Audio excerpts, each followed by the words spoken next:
오늘은 우리 대구상동교회 창립 59주년 기념주일입니다. 여기까지 도우시고 지키시고 인도하신 하나님의 크신 사랑과 은혜를 생각할 때 감사와 찬송을 드리지 아니할 수가 없습니다. 사도행전은 부활하신 예수님이 성천하시면서 하신 말씀대로 복음이 예루살렘과 온 유대와 사마리아와 땅끝까지 전파되어지는 과정을 기록하고 있습니다. 특별히 사도행전 13장은 바로 선교 사역의 전환점이 되는 장이라고 할 수 있습니다. 선교의 중심지가 예루살렘에서 안디옥으로 대표적인 선교사가 베드로에서 바울로, 선교 대상이 유대인에서 이방인으로, 선교지가 팔레스타인 땅에서 지중해 연안으로 바뀌는데 이 변화에 핵심적인 역할을 한 교회가 안디옥 교회입니다.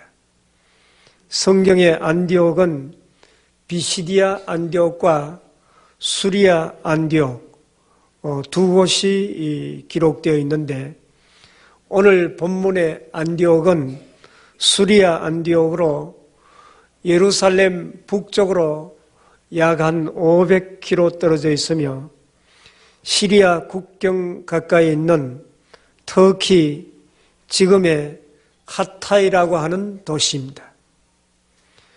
이 안디옥은 당시에 로마 제국에서 세 번째로 큰 도시였습니다. 박해를 피하여 흩어진 성도들은 가는 곳마다 복음을 전하였는데 주로 유대인에게 복음을 전하였습니다. 그런데 그들 중에 헬라인에게도 복음을 전하는 사람들이 있었는데 사도행전을 기록한 누가는 그들을 구브로와 구레네 출신 사람들이라고 소개하고 있습니다. 이 구브로는 터키 남쪽 지방에 위치한 섬인데 현재 키프로스이며 구레네는 북아프리카에 위치한 오늘날의 리비아입니다. 그들은 박해를 피하여 자기 고향으로 돌아가지 않고 이제 안디옥으로 가서 안디옥에서 예수 그리스도에 관한 복음을 이방인들에게 전하였던 것입니다. 그래서 유대인들이 주류를 이루는 예루살렘 교회와는 달리 유대인이나 이방인이나 구별하지 않고 교인들에게 복음을 전함으로 안디옥 교회가 생기게 된 것입니다. 하나님의 선교의 비전을 이해한 신자들이 인종의 편견이 없이 복음을 전하여 세운 교회였기 때문에 하나님이 그들과 함께 하심으로 안디옥 교회는 짧은 기간에 놀라운 성장을 하게 됩니다. 모교인 예루살렘 교회가 기근으로 어려움을 당할 때 안디옥 교회는 열심히 헌금을 모아 바나바와 바울 편에 보내기도 했던 교회입니다. 그러면 안디옥 교회는 과연 어떤 교회입니까? 첫째로 말씀에 기초를 둔 교회였습니다. 우리는 끊임없이 사탄과의 영적인 전쟁을 치루어야 됩니다. 전쟁을 하는 군인들이 무장을 하듯이 사도 바울은 영적인 전쟁을 치르는 우리에게 에베소 6장에 보면 하나님의 전신갑주로 무장을 하라고 말씀하고 있습니다. 진리의 허리띠를 띠고 의의 흉배, 의의 호심경을 가지고 평안의 복음으로 예비한 신발을 신고 그리고 믿음의 방패를 가지고 구원의 투구를 쓰고 마지막으로 유일한 공격 무기가 있는데 그것은 바로 성령의 검, 곧 하나님의 말씀을 가지라. 이렇게 말씀하고 있습니다. 예수님이 성천하시면서 마지막으로 분부하신 말씀이 마태복음 28장 20절 말씀입니다. 내가 너희에게 분부한 모든 것을 가르쳐 지키게 하라. 이 말씀에 순종하여 사도들은 열심히 가르쳤습니다. 이제 막 생겨난 예루살렘 교회 구성원 대부분이 예수 그리스도를 통한 구원 역사에 대한 이해가 부족했습니다. 더구나 당시에는 아직도 신약 성경이 기록이 되지 않았습니다. 그렇기 때문에 사도들이 성령의 감동을 받아 주님으로부터 듣고 배운 말씀을 그대로 전하였던 것입니다. 사도행전에는 가르친다는 말씀이 여러 곳에 반복되어 기록이 되어져 있습니다. 사도행전 2장 42절 말씀 보면 그들이 사도의 가르침을 받아 서로 교제하고 떡을 떼며 오로지 기도하기를 힘쓰니라. 예루살렘 교인들은 교제와 성만찬, 기도와 더불어 사도들의 가르침을 받는 일에 힘을 쏟았습니다. 그래서 예루살렘 교회는 말씀이 충만한 교회였습니다. 스데반과 같이 말씀이 충만한 성도들을 많이 배출한 교회였습니다. 이방인 교회인 안디옥 교회도 마찬가지였습니다.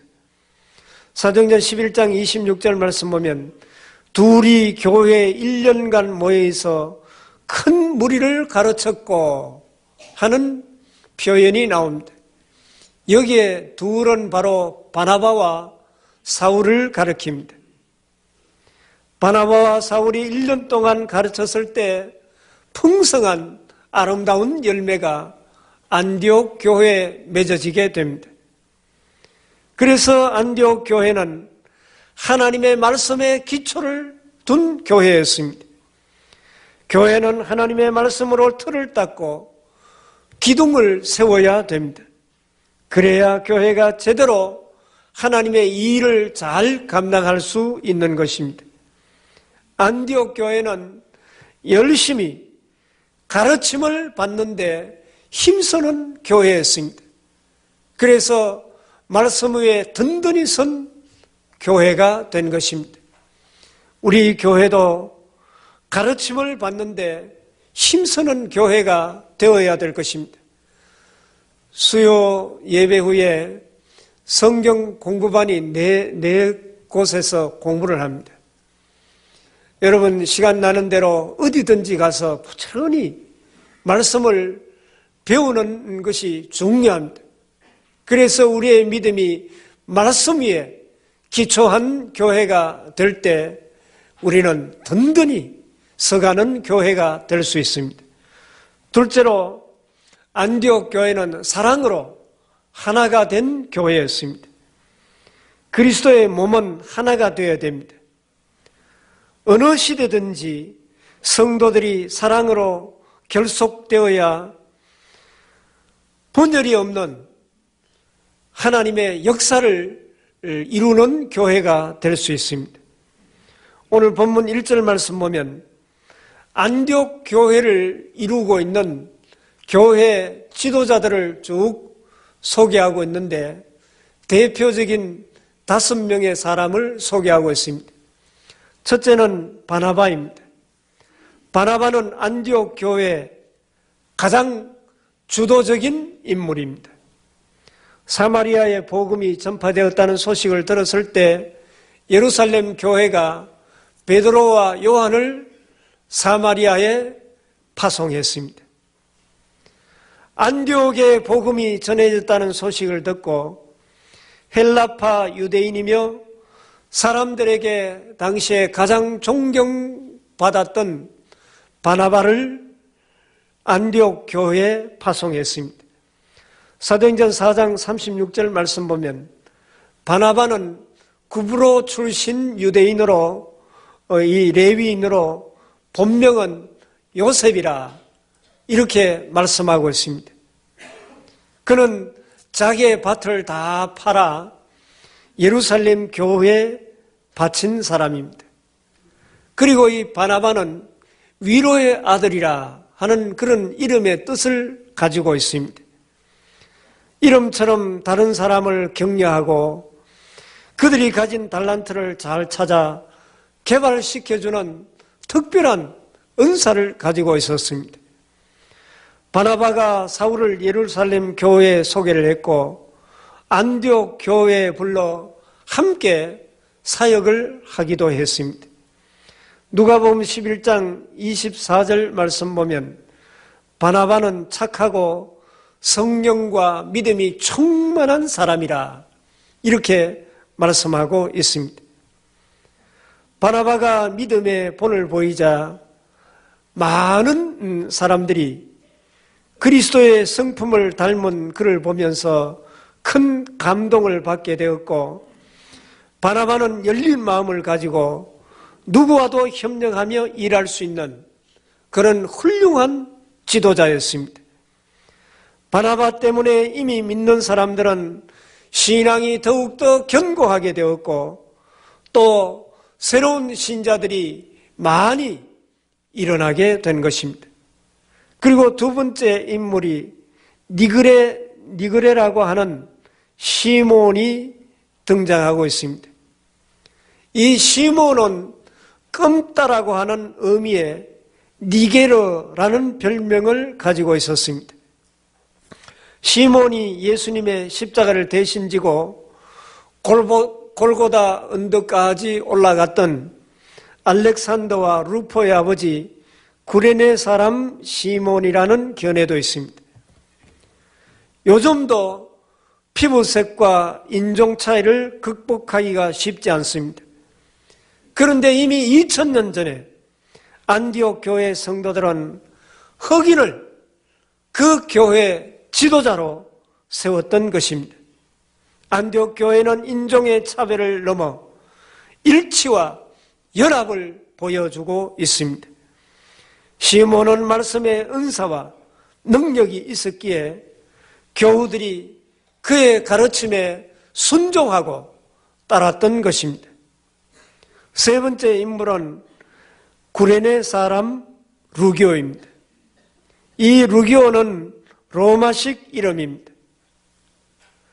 아프리카 사람이 로마식 이름을 가지려면 로마의 양자로 가든지 아니면 노예가 되어야 됩니다. 이 루기오는 그 당시 노예들이 가진 가장 흔한 이름 가운데 하나였습니다. 1세기 로마 제국에서는 노예는 사고 파는 물건에 불과했습니다. 사람 취급을 받지 못하던 그 시대 루기오는 노예로서 안디옥 교회의 의젓한 지도자였습니다. 안디옥 교회는 신분과 계급의 차이가 없이 모든 사람들이 동등하게 하나가 되어서 사랑으로 하나님을 섬기는 교회였습니다. 그리고 그 다음에 네 번째로 등장하는 인물이 분봉왕 헤롯의 젖동생 마나엔이 소개되고 있습니다. 이 누가는 마나엔을 헤롯의 젖동생이라 이렇게 표현하고 있습니다. 젖동생이라는 말은 문자적으로 함께 양육을 받은 사람이라는 의미로 마나엔은 분봉왕 헤롯 안티파스와 더불어 어릴 때 함께 자라난 귀족입니다. 누가는 다른 복음서 저자보다 헤롯 안티파스에 관하여 많이 언급하고 있는데 이런 이야기를 전해준 것이 바로 마나엔일 것입니다. 이 헤롯 가문에 대해서 우리는 너무나 잘 압니다. 이 신약 성경에 헤롯 가문의 왕들이 4세대에 걸쳐서 언급이 되고 있는데, 예수님이 탄생할 때 헤롯 가문의 1세대라고 할 수 있는 헤롯 대왕은 유대 지역을 다스렸습니다. 동방 박사들이 찾아와서 유대인의 왕으로 나시니가 어디 계시냐 그렇게 물었을 때 그는 자신의 통치권과 신변의 위협을 느끼고 베들레헴과 그 인근 지역에 있는 산의 아이들은 2살 이하의 아이들을 다 죽인 그런 왕이었습니다. 그리고 2세대인 분봉왕 헤롯 안티파스는 예수님의 공생의 기간에 갈릴리와 베레아를 다스렸고 세례 요한을 오랫동안 감옥에 가두었다가 죽인 그런 왕이었습니다. 그리고 사도행전 12장에 나오는 헤롯 왕은 아그리빠 1세로 헤롯 대왕의 손자입니다. 예수님의 12제자 중에 하나인 요한의 형인 야고보를 죽인 왕입니다. 그리고 사도행전 25장에 바울을 신문하는 헤롯은 아그리빠 1세의 아들인 아그리빠 2세입니다. 헤롯 가문의 사람들은 대대로 교회와 원수였습니다. 그러나 마나엔이 비록 교회와 원수 집안인 헤롯과 가까운 그런 인물이었지만은 안디옥 교회는 그를 교회 지도자로 세우며 예수님의 사랑과 십자가의 사랑을 실천하였던 것입니다. 그리고 마지막으로 등장한 인물이 사울입니다. 가말리엘 문화에서 교육받은 바리새인이었던 사울은 예수 믿기 전까지 교회를 박해하는 데 앞장선 인물이었습니다. 이제 막 생겨난 그리스도의 도가 율법과 성전을 위협한다고 생각했기 때문에 그는 도저히 참을 수가 없었던 것입니다. 그래서 스데반을 죽이는데 앞장을 섰고 예루살렘 교회를 박해하는데 앞장을 섰던 인물입니다. 그는 사내들인 공의 허락을 받아 교인들을 잡아 옥에 가두고 박해하는데 열심을 다했습니다. 그러면서도 자신은 조상적부터 내려오는 하나님을 향한 열심을 가지고 이런 일을 한다고 생각했던 것입니다. 예루살렘에서 큰 핍박이 일어나자 견딜 수가 없어 교인들은 흩어지기 시작했습니다. 안디옥 교회는 스데반 박해를 계기로 흩어진 성도들이 북쪽 안디옥 지방에까지 가서 복음을 전하며 만들어진 교회입니다. 박해 사건의 주동자가 바로 사울입니다. 교인들 중에 상당수는 사울에게 고통을 당했고 그리고 안디옥까지 피난 온 피난민입니다.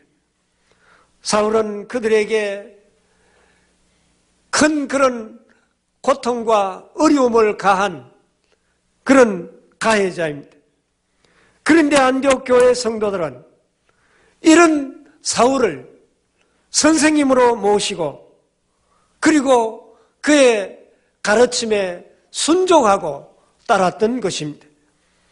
안디옥 교회 지도자들의 면면을 보면 출신 성분이 다르고 인종적인 배경도 달랐습니다.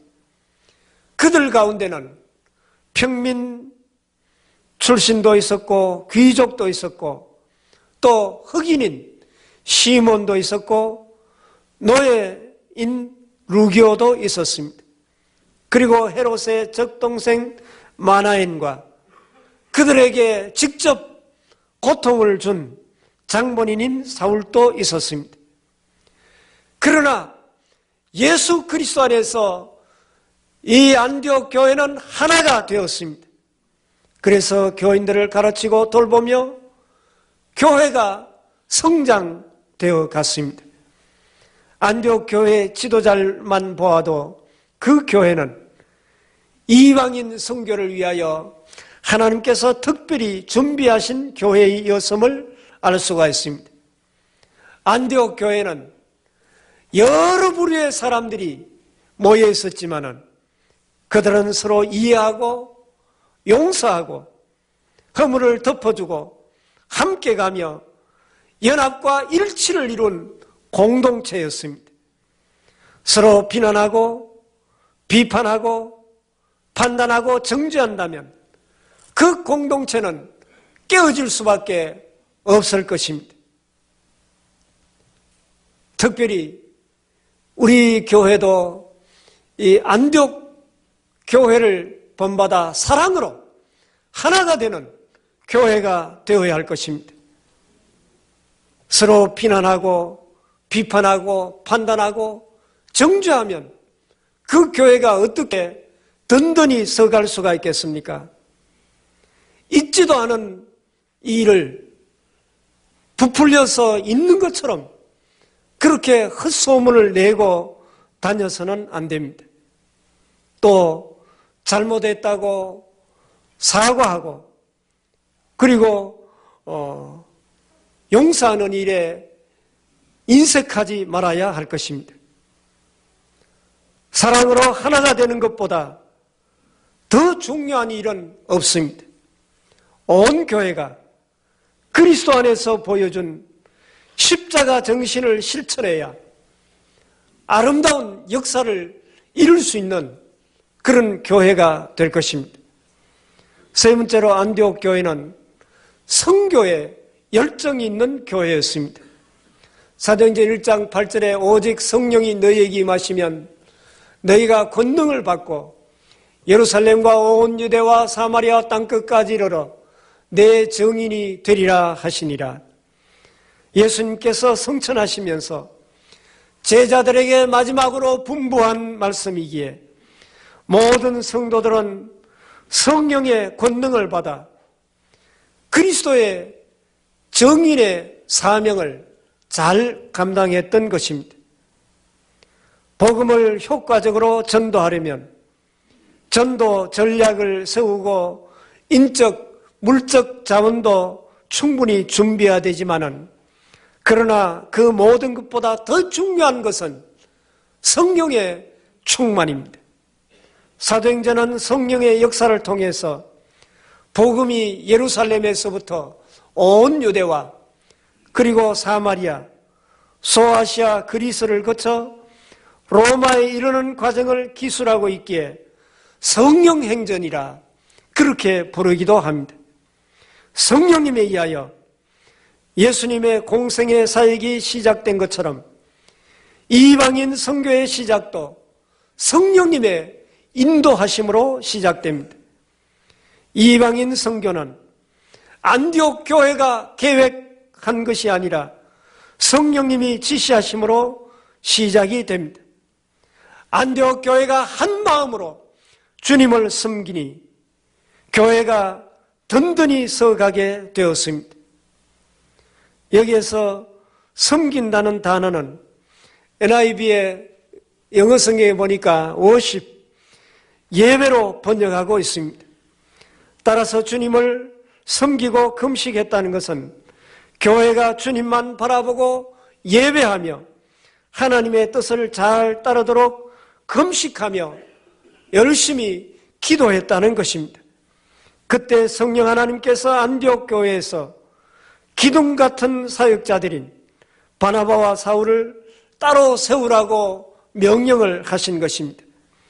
기도는 성령께서 우리에게 역사하시는 통로이자 우리가 하나님의 능력을 힘입을 수 있는 능력의 원천인 것입니다.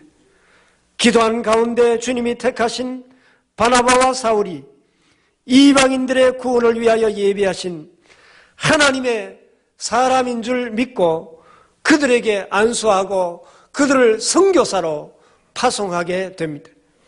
개척한 지 1년밖에 되지 않는 그런 교회에서 교회의 핵심 지도자인 바나바와 그리고 사울을 선교사로 보낸다는 것은 결코 쉬운 일이 아니었습니다. 기도하고 금식하고 희생하고 이렇게 결단할 수 있었던 것은 그들에게 주님의 말씀대로 순종하려는 선교의 뜨거운 열정이 있었기 때문입니다.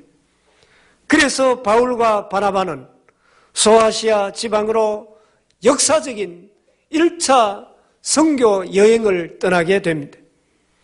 안디옥 교회의 희생과 헌신으로 말미암아 전 세계는 복음의 밝은 빛을 바라보게 된 것입니다. 우리 교회도 안디옥 교회 같은 선교의 열정을 가지고 주님의 뜻에 순종하는 교회가 되어야 할 것입니다.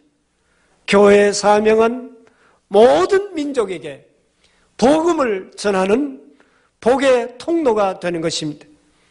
그래서 사도행전 1장 8절 말씀처럼 복음이 예루살렘에서부터 시작하여 온 유대와 사마리아 땅끝까지 이르러 복음이 전해지게 되었고 지금도 교회를 통해서 그 일이 계속되고 있습니다. 온 세상이 하나님의 복음을 듣고 구원을 얻게 되는 일, 즉 선교는 하나님이 가장 기뻐하시는 하나님의 뜻입니다. 선교는 어떤 특정한 사람들만 참여하는 일이 아니라 우리에게 주어진 모든 그리스도인들의 책임이요, 우리 모두에게 또한 복받는 귀한 기회인 것입니다. 우리 대구 상동교회가 안디옥 교회와 같이 말씀에 깊은 뿌리를 받고 든든히 서는 교회가 될 뿐만 아니라 그리스도의 사랑 가운데 열린 마음으로 화합과 일치를 이루어가는 교회, 성령의 인도하심을 따라 땅끝까지 복음을 전하는 선교의 뜨거운 열정을 가진 교회가 되기를 원합니다. 특별히 교회 창립 50주년을 맞이하여 캄보디아 초롱 대구 상동 교회 이제 60주년 기념교회를 건축하기 위하여 우리 함께 마음을 모으려고 합니다. 우리 모두 이 일에 기쁨으로 참여하여 하나님의 역사를 이룰 수 있기를 바랍니다.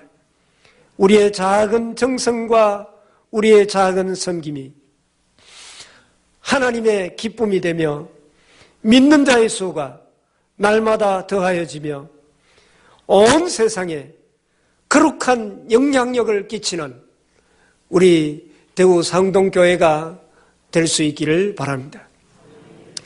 아버지 하나님, 우리 교회가 59년이 되어서 이제 이 세상뿐만 아니라 전 세계에 영향력을 끼치는 귀한 교회로 성장시켜 주신 하나님의 크신 은혜를 생각할 때 감사하고 감사하옵나이다. 우리 대구 상동교회가 안디옥 교회와 같이 말씀의 뿌리를 깊이 받고 온 교우들이 그리스도의 사랑으로 하나가 되어서 복음의 열정이 넘치는 그런 교회로서 많은 선교의 열매가 맺어지는 교회가 되게 하여 주시옵소서. 예수님 이름으로 기도하옵나이다. 아멘.